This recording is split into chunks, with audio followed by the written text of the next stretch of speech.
that. We want to really narrow the gap between ordering and receiving your goods. At the moment, it's a few days lead time to get into Sydney and Melbourne. We want to reduce that to next day. That's our goal. This is the Deep in the Weeds podcast. I'm Anthony Huckstep. The summer series continues on Deep in the Weeds, and today we're catching up with a chef that completely changed his career and affected so many people as well. We've had him on the show before, Paul Baker. How are you, mate? I'm really well, Huck. How are you? I'm good. What's going on? You've created a business that's just taken off since COVID with Chefs on Wheels. What are you up to? Chefs on Wheels is still going. We're now in, 5 states? So the Eastern Seaboard, so Queensland, New South Wales, Victoria, Canberra, and obviously still Adelaide. Keeping with what we did at the start, we're always trying to keep diversifying. So we've got, a junior range. So the junior Chefs on Wheels is in all the food lands here in South Australia. We've got a distributor in Queensland for that. We've got a lot of private label manufacturing. What else are we doing now? We've got a little Mac Shack, which we do for all the festivals here in Adelaide. So, we're not standing still. What sort of impact has that big change, from restaurants to this had on you? It gives me a lot more time. So we don't work weekends or nights. So, you get a bit itchy on the weekend. You see a festival, we probably should go and do something there. But it gives you a bit more time to think. This time of year, probably not so much. But in general, we've got a lot more time to think and plan what we want to do. And, it's not so hectic and crazy, and which is, chef restaurant life can be. Yeah, it's summer at the moment. It's pretty warm. Do you have any sort of summer food stories or ingredients that you sort of like to use in summer? Oh, I like to obviously, like most people, get the barbecue. The weather gets dragged back out, somewhere around the end of October, early November, gets washed off and ready to go again. So we've been cranking the weather and, grilling some beautiful SA calamari and prawns, and get a leg of lamb on a Sunday afternoon while we're mowing the lawns. That's that Aussie backyard sort of vibe going on at the moment. Just Adelaide goes from freezing cold to hot. So the minute you get that first little break, the weather's out, we're mowing the lawns, we're hanging out the back, drinking some cold beers, and, we're back into it. Do you have any tips on calamari on the barbecue? And it can be quite tricky. What's your approach? You just got to be quick and fast. Get that barbecue really hot, especially if I think most people got one of those Weber Qs. So it's cranking it right up. Pre-oil the calamari, just a bit of olive oil, a bit of lemon zest, parsley, garlic, and then just flash it straight on there. A quick bit of color, get it off. That's all it needs. You mentioned how hot it is in South Australia and Adelaide during summer. What do you love about summer? Do you have any sort of fond memories you can share with us? I grew up in Sydney, so summer memories for me as a kid were those hot days, and then just the big thunderstorm rolling in at night, and as a kid laying in bed, it's humid and sticky. Here in Adelaide, it's just dry. So, it's very, very different. It's like being in an oven here for 3 or 4 months of the year. But I mean, as a kid, it was, my fondest memories are a kid in summer. We used to spend a full month at Bulli Beach on the south coast of New South Wales.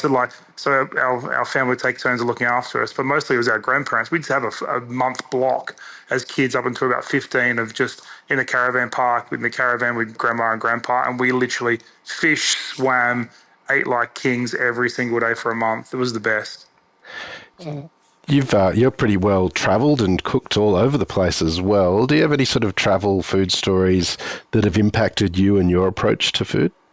Well, I think the first one that stood out for me was it was probably 2008. Annabelle, my wife, and I, we were young, and we were travelling through Europe. It's my first time to Europe, and I got a job building a super yacht in La Spezia, which is in northern Italy. Yeah, it's random. This is just before the GFC hit. And we were building a boat for a Russian oligarch back when that was actually kosher.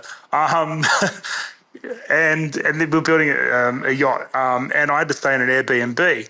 And this Airbnb had this little place under it called Mojito. So we're in Italy, in the middle of nowhere, place called Lorici. Beautiful. It's like picturesque. It's start of spring. There's no tourists around, so no one speaks English. My Italian's semi-okay. And so every night we got told to go downstairs to have dinner, and it was all in the house, all part of the package, etc. And I'm like, I'm in Italy. What's this place called? Mojitos. Like, mojitos got nothing to do with Italy, and Italy's got nothing to do with the mojito. But I like mojito, so I was like, yeah, what's the worst that could happen? So this place is closed every time I go past. 5:30, it opens up, and I'm the only one there. You know, the Aussie guy turning up for dinner at 5:30. I'm learning lessons here, and I'm chatting away with my broken Italian, and he's like, "I'll come back at 9 o'clock," and I'm starving. It's like I need some food, so I wander down, get some taleggio, and bide my time. So 9 o'clock comes around, and he actually opens up properly, and it's just him, and he's this amazing cook, and he cooks everything himself, serves all the drinks himself, and dinner goes until about 2 a.m. And I learned right there and then that if you're going to go to Europe, you got to eat late and you got to not be in a rush. I was just this Aussie dude from Sydney wanting to like get my meal and just be on my way. I was all of about 25, and it was one of the best Italian meals I've ever had. This guy worked in some Michelin restaurants, but all he wanted was his own place, and he was doing his own thing, making all his own pasta, his own bread. It was just great, and just relax and take it all in was one thing I learned, and which to this day, I really keep that place in my heart. Just that whenever thing gets a bit flustered and rushed, like just sit back and just let it happen. You've sort of travelled all over the place, all around the globe. Is there any other sort of stories that really stick out for you in regards to food cultures of the world? Well, one which took me by surprise. The first time I went to Bali was about 10 years ago, and I found it really, really eye-opening because I'd been to Thailand and a few other places, and there's quite a big food culture. And I found Bali to not be that. And I've got a few mates that live there, and because Australians have gone over there and a few other and sort of restaurants, everyone seems to go to the restaurants and not so much the warongs and trying to get immersed in it like you would in Thailand. I found very difficult. But then my mate took me down to Jimbaran, which is all the seafood cooked over coconut husks. So you get there, you're probably a kilometre or two from Jimbaran beach, and all you can smell and see is this thick blanket of smoke. But I think that stood out as one of the best meals I've had. Just beautiful local seafood cooked over coconut husks with little sand bowls and dips and stuff. It was fantastic, and I wish I'd discovered that on the first night because that would have set me up for a far better trip. Your travels that you've had all around the world, has that helped you sort of with the menu creation and the different cuisines that you do with Chefs on Wheels? Oh, definitely. I've worked in the Maldives. I've worked obviously in Europe, and just having that Asia European really helps you just be able to think on the cup. I think throughout my whole career, I really tried to know it a lot about other cuisines, so you don't get caught out. Can I get such and such on the fly? Having worked in a lot of resorts, people you know want different cuisine outside of the basic Franglish or whatever style that I learned in Sydney in the late '90s, early 2000s. So it was up to you to broaden your knowledge, and I just got immersed in it as I travelled. A bit of that Rick Stein type attitude where the little notebook comes out and you're studying everything, writing everything down, and just absorbing it. And I think now, like we have with Indian curries, Thai curries, we cover every sort of part of the world on our menu. And you want to do it with some form of authenticity rather than just being that Sherwood's version of every Asian cuisine you can think of. Well, what's your sort of favourite thing going on in food in Australia at the moment, and what do you want to see sort of more of as the sort of over the next sort of year or two? Well, at the moment, I'm seeing a lot of people transitioning to that home cooked. Like everyone eats out a little bit more, and everyone's just. I think sometimes people are looking for that little bit of a homely cooked meal, but done well.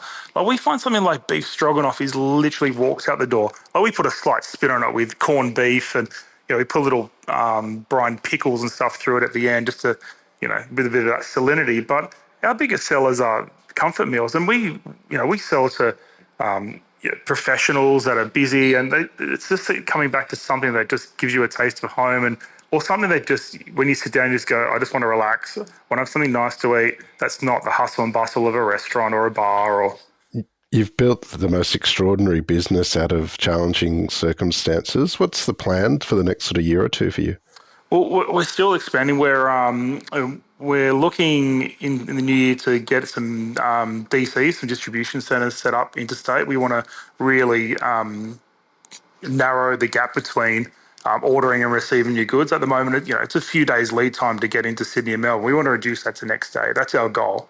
Obviously, everything pushes more and more towards faster, quicker now. Everyone wants everything now.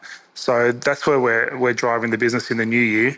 We're doing a lot of activation. So we did the good food and wine shows. We did a little pop-up restaurant. We'll be doing more of that in the new year, really getting, on the ground with our customers, because we've built up such a loyal following, and we almost know everyone by name, which is, you might think is almost impossible with the almost 1,000 or so orders we get a week. But we get to know everyone as family, and more of these on the ground meeting the customers and stuff is something we really want to push forward, and really sort of strengthening our community, and which would be a lot of fun. But it's more so narrowing that gap between our lead times is really where we're going to be driving next year. What are you looking forward to over the sort of next year or two for yourself personally, after building this amazing business and changing your work environment, giving you more balance? What's it given you time for? Well, it's given me more time. I think we spoke about this before, more time to obviously look after myself, like going to the gym, eating well, which is something I really want to double down on next year. And spending time with my daughter and my wife. I want to get a little bit more time at home, which would be, and I want to get back to traveling. To be honest, I haven't been out of the country since COVID. So we've been really knuckled down getting this all right, systems in place. But I want to get traveling again. I'm ready to go. I want to add some more stories to that list. It's just every time we have something, every time we do organise something else comes up, whether it's a private label manufacturing or whatever it might be. The supermarkets keeps derailing me. So I want to get back on that plane. I want to get out of here. Well, Paul, it's been far too long, but it's great to catch up with you. We should do it again real soon. Please keep in touch, and we'll do just that. Awesome. Thanks, Huck. Thanks for your time. This is the Deep in the Weeds podcast. I'm Anthony Huckstep. Stay tuned as we take a deep dive into the lives of the incredible people who ply their trade in the food and hospitality sector. Special thanks to executive producer Rob Locke for making this all happen. Follow us on Instagram at Deep in the Weeds Podcast, or email us at podcast@deepintheweeds.com.au. Stay safe and be well.